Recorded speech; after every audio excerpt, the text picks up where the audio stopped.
Let's take a look at this 29-year-old Clipart subscription business.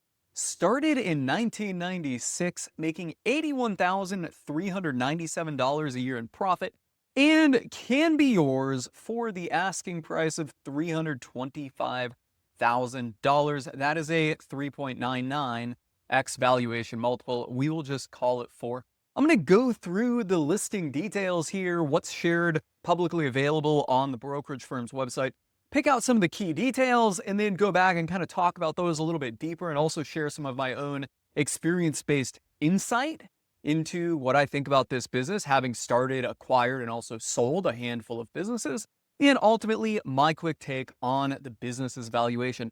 I have not, before we jump into it, I'll say, I'm getting ahead of myself. Before we jump into it, I have not looked at this in depth beyond what is on my screen here. I have not scrolled down, so I don't know what's coming up.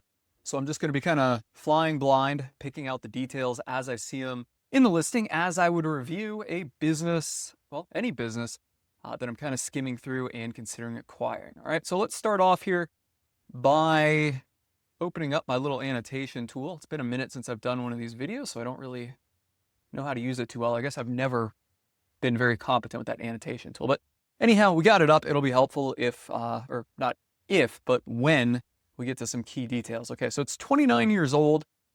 They've got 20 million digital assets, 0 paid marketing, recurring revenue. That stood out. And it was launched in 1996, so it's very aged. And they say premium domain, but we don't obviously know what the domain is. It is one of the longest running digital asset libraries on the internet, over 20 years of history, and a collection of more than 20 million images, illustrations, animations, and vectors. The site offers subscribers unlimited access for a flat annual fee, generating predictable recurring revenue. What sets the business apart from its competitors is its entrenched position in the K-12 education market. A dedicated school-safe version is whitelisted on school and library firewalls, integrated with single sign-on tools common for educational institutions, and carries approved vendor status on school software list. Approximately 30% of the revenue comes from multi-seat accounts, primarily schools, libraries, and district. Okay, this is very interesting because when I was first reading the top part, I'm like, okay, we got a generic Clipart website. I really don't think of these much anymore, but I recall them from like way back in the early internet days, like 1999 GeoCities. That's what I was playing around building my first websites on when I was like 9 years old. And that's what I was thinking. But then, and I didn't really see that as much of a value add, but as we get down here, I'm reading all of this stuff about the school districts and the education market. I'm like, okay, there's a little bit of meat and potatoes here. Okay, let's keep going, see if we get any other meat and potatoes. A buyer has the opportunity to acquire a premium domain among other assets with institutional credibility. Though the business has been neglected for the past few years, the subscriber base has declined due to underinvestment, and the site currently receives substantial search traffic that is not being effectively converted into paying customers. There's a lot there to talk about. The most immediate growth opportunity is to improve the sign-up flow rate and conversion rate, which should capture more paying customers without spending more on acquisitions. Beyond that, a focused push into district-level licensing, a revamped SEO strategy that leverages the site's existing domain authority, paid advertising, which has never been attempted, and AI-assisted collection expansion. The seller spends about 6 hours per week on the business and has shifted their focus to other ventures. Most operations are handled by 2 experienced contractors, leaving plenty of time for a new owner to focus on growth. If you have experience in edtech, digital marketing, or managing online communities, this business offers a recognized brand with real competitive moats. Okay. Yeah, so it ends with competitive moats, and I think that that is the very first thing that we should talk about here, and that's one of the things that I would want to flesh out if I were going to look into this business further. How robust is this moat? They talk a lot about getting the K-12 education market. How big is that? That's something I have no idea about, and I think that it's certainly bigger than $211,000 a year in revenue. So despite the fact that they claim they've got a robust moat, there hasn't been any capitalization on it. And if this is indeed a big market, right, if schools really need to buy this clip art type of stuff, if they need to buy clip art, or if they commonly do, why is our revenue only at $211,000? And maybe that is indeed because the owner has neglected it. But in that case, you got to figure out, well, how am I going to get it? Because it's easy to say, go out and start selling to school districts or sell more to school districts. But that is very, very difficult to do. To the point where it may be easier to just spin one of these up and compete with it. And, well, let's segue from there into competing with this business, or providing or creating more competition, I should say, is AI.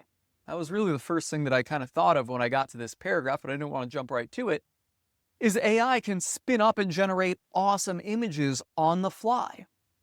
So is this business just going to be eaten away from AI? Right? And I think that for the most part, it's easier to generate images. At least for me, it's easier to generate images with AI than it would be to find an image I want to use with Clipart. But, and here's the big but, now there's two buts that I see. The first one is the obvious.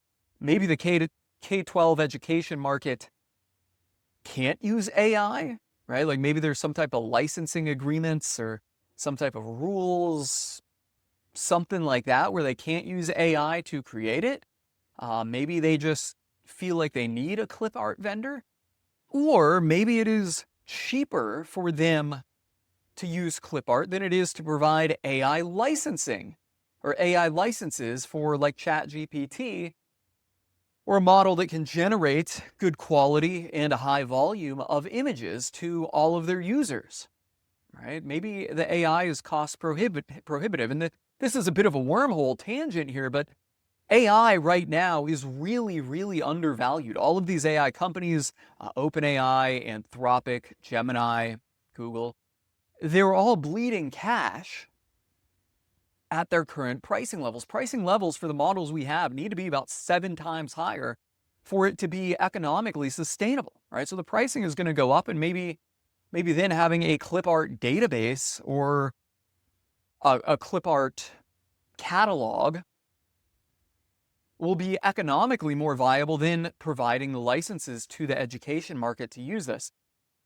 But then again, I guess you could make the case that, well, the teachers may just, already have their own GPT licenses and create the images. I'm not really sure. There's a lot going on there, and this business is certainly at the forefront of being AI'd away. I don't know how else to say that. Maybe there is some value here in the K-12 market, but you would really, really need to understand that. And I don't understand how these K-12 institutions, the school districts or schools themselves, are ultimately sourcing images. Somebody that's in that space, that's actually been on the, or been in the approval process for gathering images and licensing intellectual property or whatever for the school districts, is really the only one that would know. And I think that if you're not in that space and you're considering acquiring this business, you would really want to tap into someone in that space. That said, I don't know how you would do that. I don't know how I would find that. Maybe it's public record. Maybe you could request public records from the school district on their budget and see how much money they spend a year, and use that to formulate out your total addressable market. And then subsequently request it from years past, maybe, like pre-chat GPT, like 2022, and then also 2018, and see what the trend has been. Are schools continuously spending money on licensing images and such, or not? That would probably be the way of doing it. There's a lot of legwork behind that. So yeah, you've got the AI risk in this business. Let's keep going though before we talk about the valuation. They say that the business has been neglected for the past few years. The subscriber base, oops, I almost knocked over my coffee, which is on like a little portable desk here next to my standing desk. Trying to stand on one leg. Let me keep my knee away from that desk while I do this. Just go back to standing on 2 feet, actually. I think that's better. Anyhow, The subscriber base has declined due to underinvestment, and the site currently receives substantial traffic that is not being substantial search traffic that is not being effectively converted. All right, so on the decline due to underinvestment, I have to wonder, what were they investing in before? Or is it just failure to stay up with the current landscape of online businesses? Or is it simply that it has been declining due to the lack of demand or rise in competition, lack of demand for Cliparts, or the rise in competition from AI? I'm kind of skeptical of the underinvestment. To me, underinvestment would be they used to have a sales team that would go out and get these K-12 institutions, but they axed that, or they quit or whatever, and they no longer have that. And then regarding substantial search traffic that is not effectively being converted, this is one thing I point out a lot of times when people are talking about organic search traffic, and that is that you don't actually control what you get traffic for, and it may not convert. The user base may not buy. I've had businesses where we get a ton of search traffic. We win the game of content marketing effectively. We're number one everywhere, but we're for stuff that's not actually driving sales. And that likely is what this business has here, and there may not be an effective way at all of converting it, right? If they're ranking for best clip art, there may be some opportunity there to have like a free sign up or a freemium model and then convert from that. But if they're not ranking for something like that, it would be very difficult to convert. And I think that a freemium model would need to be implemented and promoted to really capture and capitalize on search traffic, or to capture demand from search traffic and capitalize on it. Carrying on, they talk about a focused push into district level licensing. That is one way that this could be grown. I agree. I've spoken a lot about the total addressable market and trying to figure out how much or how big the market is and how much schools spend on this type of stuff. But, this is a big but, getting into this, right, and building up the sales team and actually driving sales from this is very, very difficult. I mean, I think at this point it would, if they don't have anything in place, it would be just as hard, or just as easy, I should say. It would be a comparable level of difficultness to really just spin up a business that could, that could compete with this by going out there and building your sales team to go out and actually sell the product to licenses. And then down here they say AI assisted collection expansion. Obviously AI is a big factor of this business here, and quite possibly its biggest risk factor. But possibly you could bring the AI into the business itself such that the licensing also includes access to the AI for the customers. And then you kind of, kill two birds with one stone, or you have another value add, and that is that the districts don't also need to pay for licensing to an AI model to get their things clip art. They can get that right inside of your product. But again, like the district level licensing, this is something you really have to build out. You're going to have to put a lot of time and effort and potentially money into actually making it happen. It's really a new line of business, right? So on that note, let's, I was going to say shift gears to the valuation multiple, but one thing I'll talk about before we get to that is the margin here, because this is kind of interesting to me. Just looking at the quick numbers here, 211 in revenue, 81 in income. That's a little less than a 50% margin. That's probably about a 40% margin, or high 30s. That seems incredibly low to me for this business. I don't know what is going on here.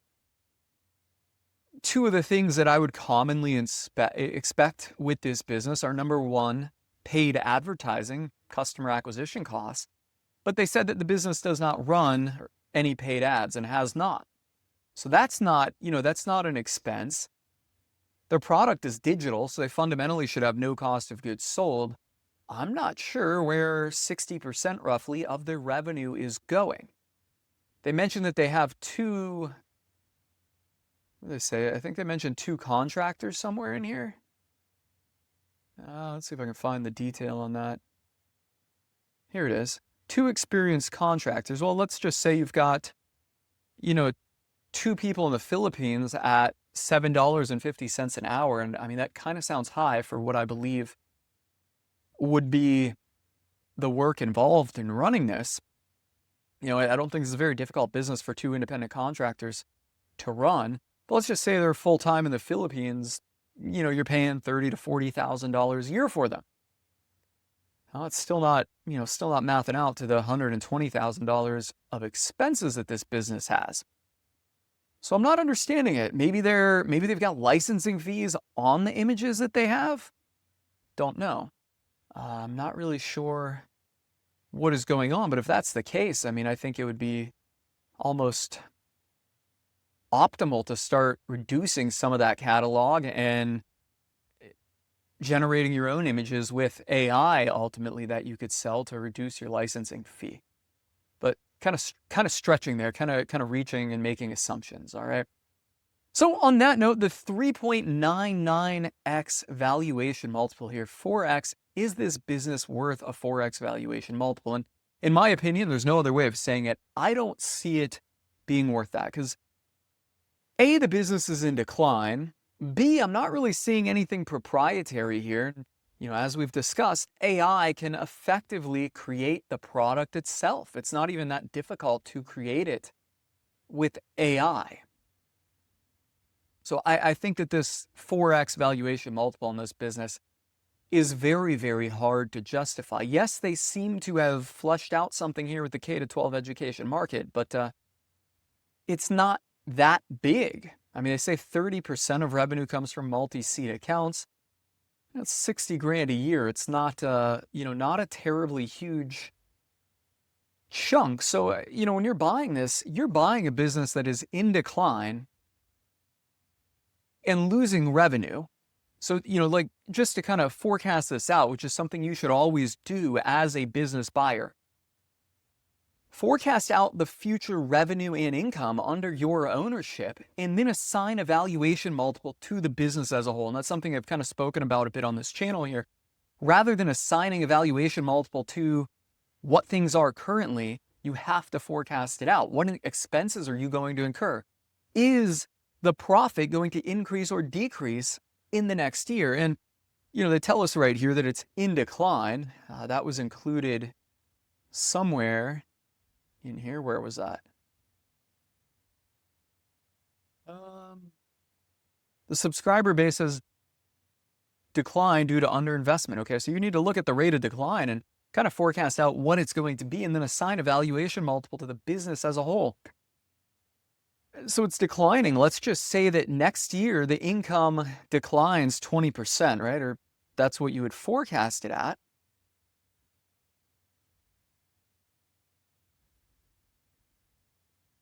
That 81,397, oops, let's clear my calculator entirely. 81,397 becomes 65,000. Then we kind of need to factor in or assign a valuation multiple to this business unit as a whole. Well, what do we got? We've got a business that does have 20 years of history, but the actual product and business multiple is really facing a strong headwind from AI in the ability for the users to go to AI or other businesses to be spun up and compete with it. I really just see it as being a 2x valuation multiple on the business. I don't really see this being worth any more than this unless their premium domain is something impressive, but I can't think of any scenario where it's really worth more than the business's valuation, because even if you get the domain, clearly what it's being used for is only generating $65,000 in profit. You kind of have, if we're looking at this in real estate, you already know what the land is going to yield. We know what the domain is going to yield. So I think it's very important not to become too asphyxiated on the domain, because the domain ultimately has very, very little impact on the quality of a business, right? So maybe it's worth $10,000 or something. I think that may be generous. I mean, we see so many domains on .xyz. That's literally a TLD. .io is a common one. .net. I don't think that the premium domain is really terribly, terribly valuable at this point. Maybe 10 years ago, I may have had a different approach to that, but right now, I don't think it is. So, let's just say that, we assign a 2x valuation multiple to the forecasted income under your ownership, assuming a 20% decline. And this is all hypothetical. We're looking at a valuation here of 130,000, maybe add 10 grand for that premium domain.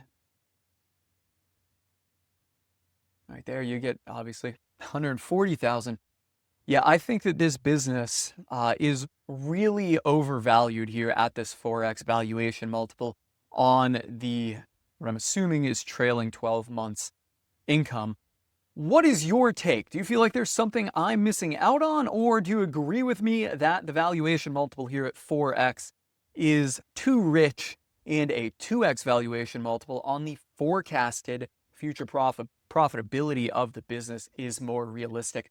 Let me know in the comments below. And on that note, guys, if you found this video helpful or insightful, you know the drill. Smash that like button to help me out in the YouTube algorithm. I am calling it a wrap and signing off on that note.